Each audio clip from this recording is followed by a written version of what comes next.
On this week's boiler tip, we had a question about what to do if our blowdown piping is blocked or clogged.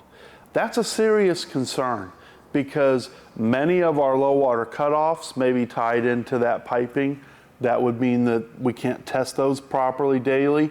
And also, solids will accumulate in the boiler if we're not doing the daily bottom blowdown and remove them.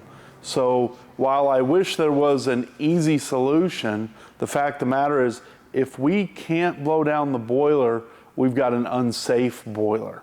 We've got to remove and replace the blowdown piping or take the boiler down and do an internal inspection to clean out anything that's blocking the blowdown inside the boiler. So when we do our bottom blowdown, we want to verify that that line's getting hot. We should hear the flow of water, and we may even hear noise coming from our blowdown separator. If we're not getting throughput through that pipe, we're not protecting the boiler the way that we need to.